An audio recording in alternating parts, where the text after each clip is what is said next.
so the number one thing to get going for better FPS is reinstall Windows. Probably not going to like that answer, but that's the truth. 99% of the time, you've got driver errors, registry errors, things get a bit janky. Now, when you do reinstall Windows, there is a program called Windows 10 Debloater. Windows 10 Debloater is a tool that basically gets rid of like Cortana, like OneDrive, a lot of pointless stuff. Number two are your startup programs. So when you're playing a game, do you have a load of stuff running in the background to do MS config? These days you can do it through the task manager. So just go into your task manager, you can see the startup tab, and you can see all your programs that are set to start up. So make sure the programs that you want to start up are the things you actually use. Have a look at your processes, see what's hogging up a load of utility. And you're probably going to hate me for this, but drivers in games kind of fall into the same category. You've tweaked graphic settings, you've tweaked config files, you've tweaked a load of stuff, and you messed about with it. DDU is a program called Display Driver Uninstaller. It is effectively the best program for uninstalling your old drivers. To remove your drivers, you would go ahead and open DDU, extract it to your desktop, run the program, select graphics card, NVIDIA, and you would click clean and restart. And then it will relaunch you into your desktop and go to your downloads where you've downloaded the most recent driver. Right click, run as admin. I always recommend running everything as admin. That's another tip. Whether that be a game, a program, an application, anything that can be run as admin, you should be doing. Go into Modern Warfare, scroll down the launcher, properties, right click, compatibility, run this program as admin. Each program you use a lot and frequently, go ahead and do this. It just makes everything easier. Once your drivers are installed, you can go to your control panel, adjust image with preview, choose advanced 3D image, and then go to manage 3D settings. 1, prefer maximum performance. Number 2, you want to put the texture filtering to performance. Number 3, if you're running G-Sync, the correct way to do it is to put V-Sync on and cap your frame rate 3 below the refresh rate of your monitor. So I'd set my max frame rate to 162 because that's 3 below my maximum refresh rate that my monitor can produce. That's how you use G-Sync. If you're not using G-Sync and you just want to run max frame rate as high as it can go, turn off V-Sync, turn off max frame rate.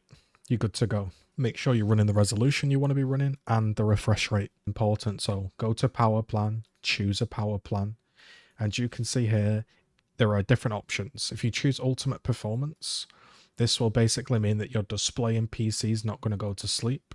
If you click change advanced power settings, it's basically going to give the computer as much juice as possible. Now, if you're running a certain type of processor that is struggling to downclock, what I mean by this is when you're running programs and it's not really dropping down to stock speeds because it's consistently boosting, you can go ahead and you can go into the power management of the processor and select the minimum state.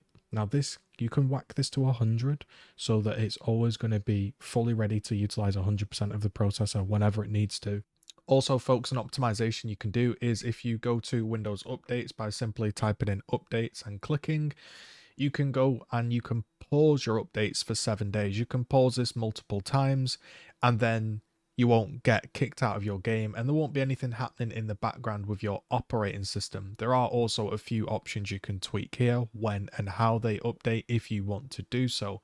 If you also want to sort of stop things stuttering in the background, if you go to background apps, you can turn every single one off, or you can select which ones you want off. Now, if you do want the best performance, you can just switch everything off. However, this kind of does break Cortana. And I know Cortana isn't that great, but the search feature is kind of nice. And I typically, what I do is I disable them all, but I leave Cortana on. Like NVIDIA panel, I leave the Xbox stuff because sometimes I join friends parties. When it comes to overclocking, there are tools to do it. You can go ahead and you can download MSI Afterburner. The problem with this is when you're doing this, this can bring in instability. The same with a processor overclock, a curve optimizer. If these words mean nothing to you, then just ignore it. The reason you're getting poor frame rates or unstable frame rates is not because you're GPU isn't cranked up to the sun. It's not because you're running 4.2 gigahertz when you could be running 4.4. If you leave everything at stock, you should still be able to get steady, stable frame rates that are enjoyable to play. Imagine this is RAM. This is an SSD, but once you go ahead and you get your RAM, you might have bought 3600, 3200 DDR4. It doesn't mean it's running at 3200 megahertz. You need to go into your BIOS and then you can turn on XMP. XMP basically lets your RAM run at the full speed it can do without being overcomplicated. You want your fabric clock to be half of what the RAM is. So if your RAM is 3600, you want your fabric clock to be 1800. Now XMP will do this automatically, but just make sure. The way to do it, MSI comes with a program called Riva Tuner, and Riva Tuner allows you to cap the frame rate of each program individually. Okay, so what this means is if you go to add a program, you find where your game is and you add the launcher, and it appears here. Now all of a sudden, if you set your application detection to be medium, in here you can cap your frame rate. You want to go to game bar, just go to settings, gaming, game mode, on off, game bar, you can set that also to on off.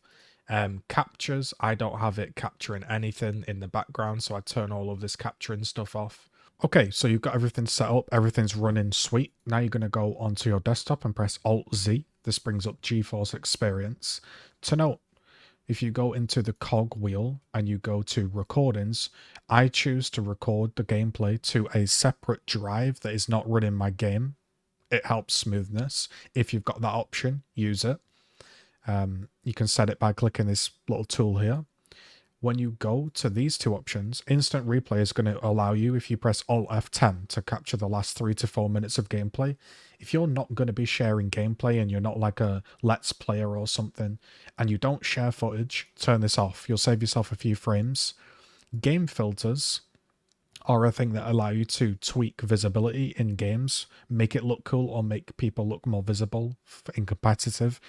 If you're not going to be using them, don't have them on. They really do kill FPS. Okay, so I know when people watch these FPS videos, they're always suggesting you to download things, and you end up with a ton of bloatware. This program isn't bloatware, and it's probably the only one I'm going to recommend you to download. It's called Process Lasso. Now this looks a bit complicated. You load it up and you think, wow, what is this? The long and short of this program is it allows you to set constants for programs and rules. So when I go to my active processes and I look at what is available, you can click the program, right click, and you can set the affinity. The affinity is how many cores it runs on, and the priority is the priority of the processor.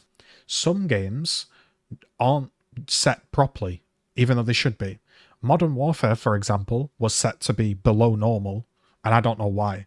So what I now do is I use this program to just set basic rules. Like my streaming program, I want it to be always normal usage. A video game, I right click, I want it to be always normal usage. Maybe you even want to set it above normal if it's like the only thing you're using.